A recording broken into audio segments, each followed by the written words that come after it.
All ways to humanize the relationship, right? That sounds super cliche.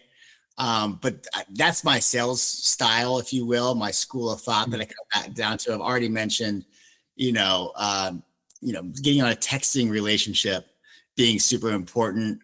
One thing I've also done having worked in startups for most of my career where funding isn't necessarily always there and you have to cut corners and do anything you can. I mean, just this week, there's a upcoming conference in Washington, D.C., and you're looking at the ticket price going, oh my goodness. But getting a hotel room there and being at the gym and being in the lobby and doing things like that as well, just to get as much, face-to-face human connection as possible. Your business's success depends on relationships with customers, relationships with employees, and relationships with the stakeholders. What do they all have in common? They're all human. Because no matter if your business is B2B or B2C, it's really H to H, human to human. Welcome to the Human Connection Podcast. I'm your host, Karl Ponto. Each week, I'll bring you stories, insights, and practical advice from experts that you can apply to your growing company and daily life. This week, I'm excited to connect with Rouse. His journey started with Really Big Lights, a decorative holiday lighting company he launched via Kickstarter that landed a $3 million order from Home Depot within its first year. He showed up unannounced at their headquarters in Atlanta for the first PO.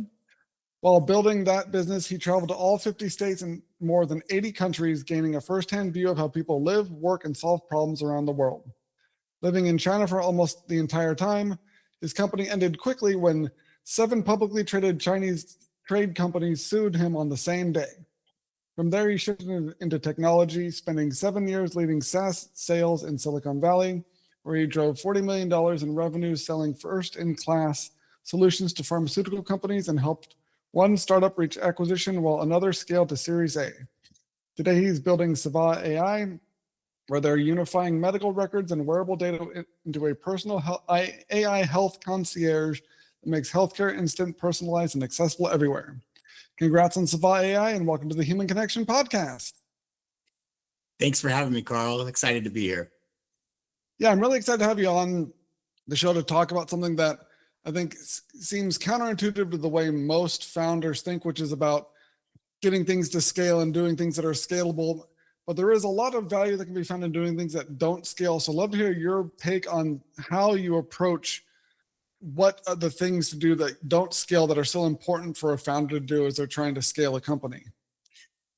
Great question. I think you briefly touched on my Really Big Lights / Christmas light story, right? Great example that I have just from what you just said, right? Showing up unannounced at a corporate headquarters at a company is an outside of the box kind of what are you thinking mentality when it comes to growth, marketing, and sales. And so over the course of my career, I've always believed in personal connections, and whether that's getting a texting relationship with the person that you're talking with, getting them on their Facebook, getting them on WhatsApp. I showed up at a Home Depot's corporate headquarters. Another story I've got is the first pharmaceutical company that I had run a pilot with my previous company, Protocol First. I did so. Guy responded on LinkedIn, and the next day I was at his headquarters down in Fremont, California, knocking on the door saying, hey, what's going on? Just wanted to meet with you, we talk family, talk sports, talk everything, and then, leave as much time as you can for the business conversation. But I think, over the course of an entrepreneur's journey, right, you have paid marketing, you've got inside sales, you've got outbound, you have marketing drip campaigns and all these things that everyone is doing. And I think it's just important to think outside the box to stand out in this very crowded, noisy space, no matter what you're doing, whether it's AI or healthcare or sales or life sciences and pharma. You can't do what everyone else is doing. You've got to kind of find a way to differentiate and be different. Yeah, I like that example you shared about just showing up in person and talking with someone about, again, the things that aren't necessarily business related, but help build that relationship. And it is. I remember when we first talked. I think I mentioned there's that like Mike McAllowit's book about like doing different marketing and account-based marketing, and a way to stand out. And I remember from that book was there was a guy who wanted to get the attention of a CEO that he knew from researching the guy that the guy was a huge fan of a particular Italian shoe brand. And so he talked with the CEO's like support staff, executive assistant, that sort of stuff, and learned the guy's shoe size. And he bought a pair of shoes for the guy, and he sent him like the left shoe with a note saying, if you meet me in person, I'll bring the right one. And the guy booked a meeting almost immediately because he didn't have that particular shoe yet. And these are like $1,000 shoes, like really fancy stuff. And so the guy got the meeting and closed the deal because he sent the guy one shoe from this pair of shoes that he knew the guy really liked. And so again, like that's something that's not going to scale. But if you're trying to stand out and build those sort of relationships and close those big deals, especially in the B2B space, then that kind of mindset or approach is something that is going to be way more effective than another email hitting this guy's inbox when he's already ignoring it. Exactly. I think that's so funny. I've never thought of shoes before. One thing, I have a friend out there. His name is William. Hopefully he sees this.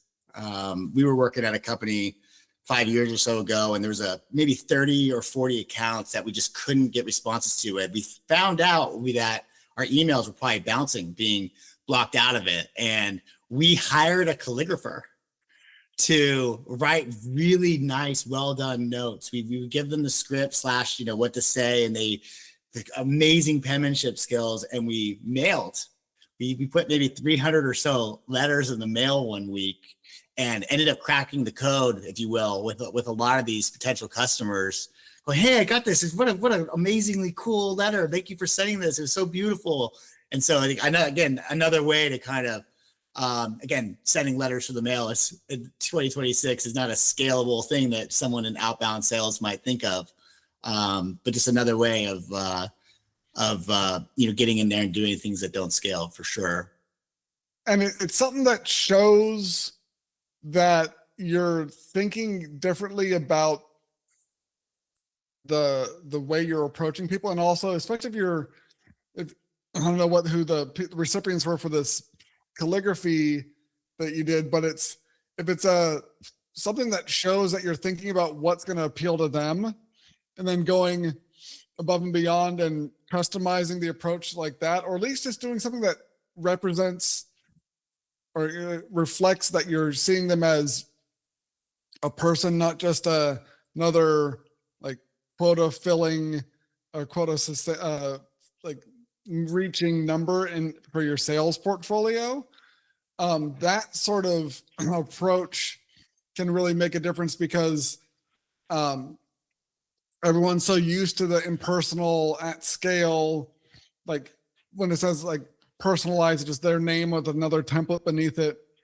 Doing something even just like sending out, there's someone on the show a while ago talking about how he would send instead of sending out like an RFP via the PDF, they'd print it out, bind it, and send it in like FedEx with like a box of cookies, of like homemade cookies for the team to eat while they read it.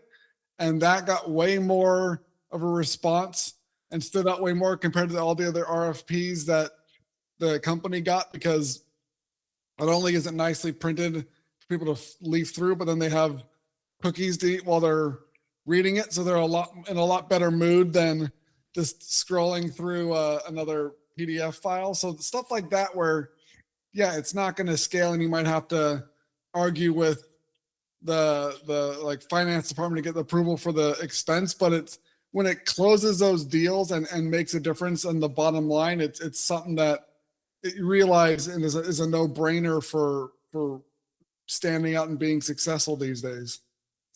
All ways to humanize the relationship, right? That sounds super cliche, but that's my sales style, if you will, my school of thought that I come back down to. I've already mentioned, getting on a texting relationship being super important.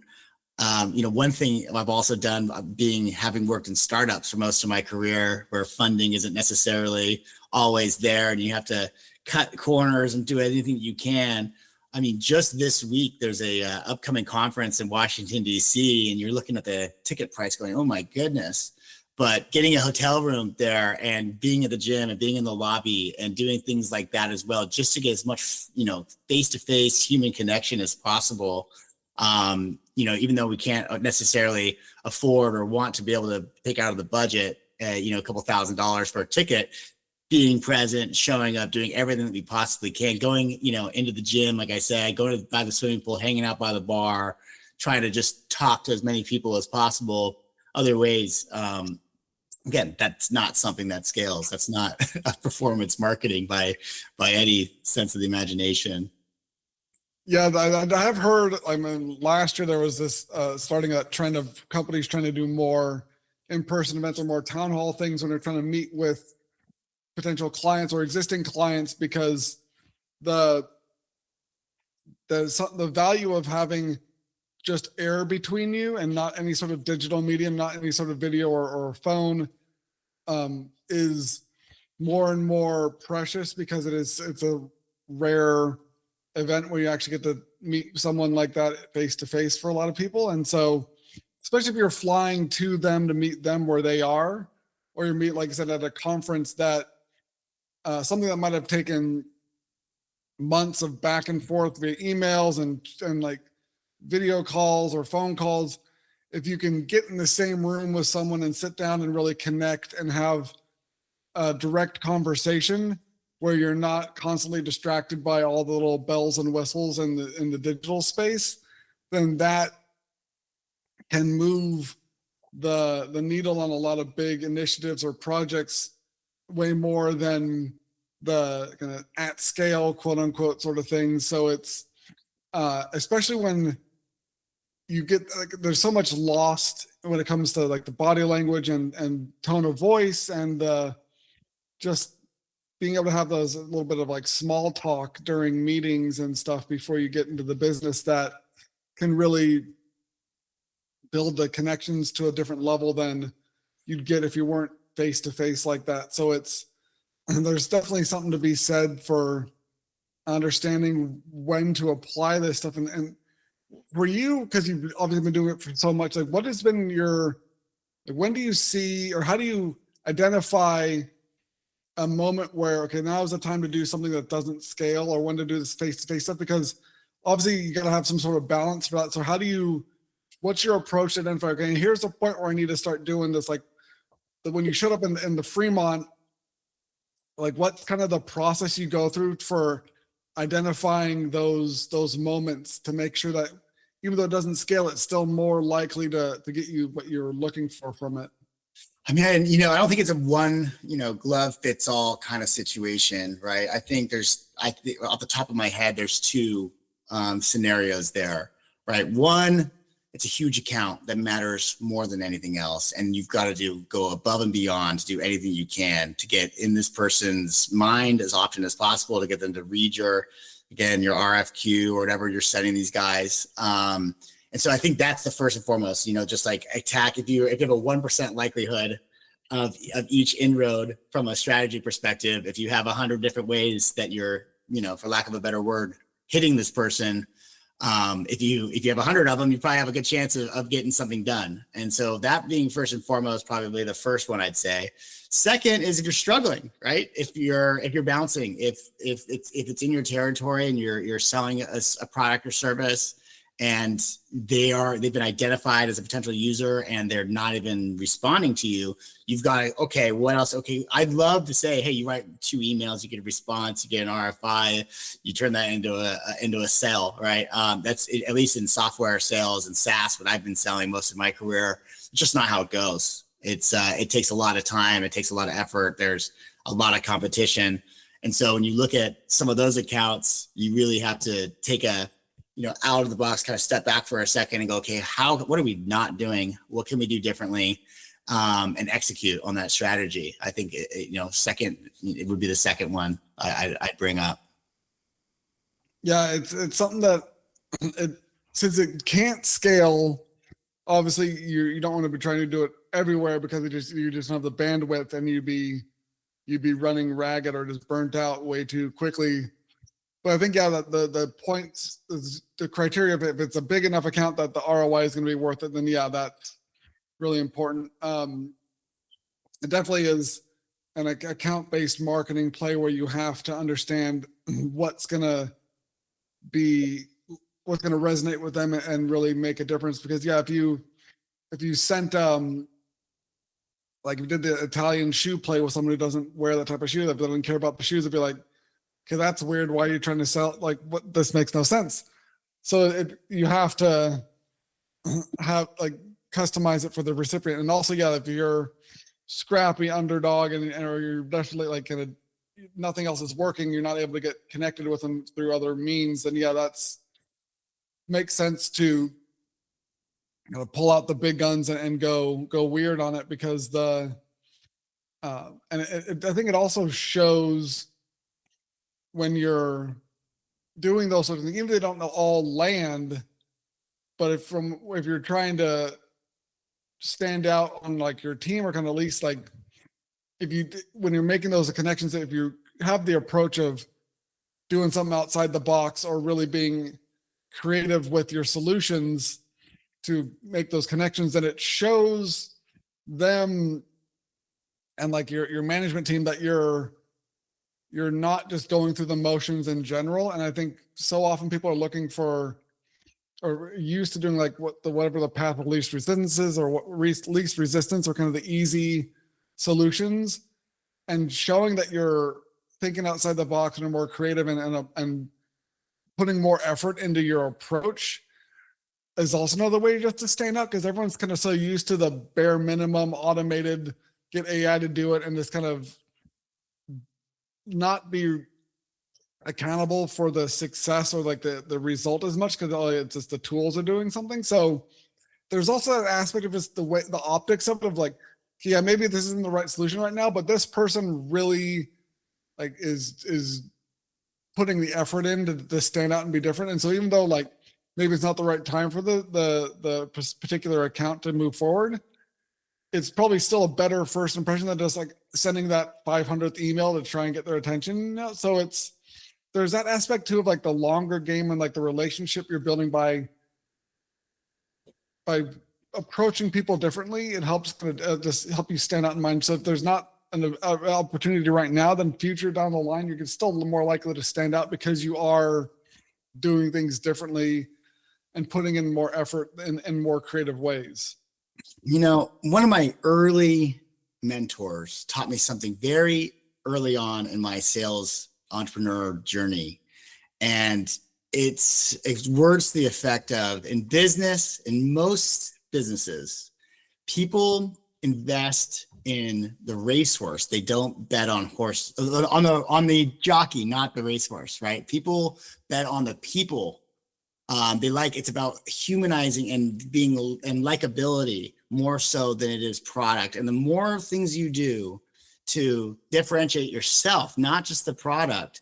So, maybe this guy's got, 5 different vendors approaching him for this upcoming, whatever, in my case, a lot of times clinical trials or something like that, where everyone's offering similar service, similar products, but they know that we're going after a commission. And the likability factor, I want Steve to have that, to get that commission versus this other guy. Because Steve calls me, we talk about sports, we talk about my ex-wife, we talk about plans for the summer, we talk about failures, we've met each other, we've had drinks together, we've broken bread together, right? I want that person to choose. So again, I butchered the quote earlier, but most businesses, they don't bet on horses, they bet on jockeys. And I've taken that to heart ever since I was in my early 20s.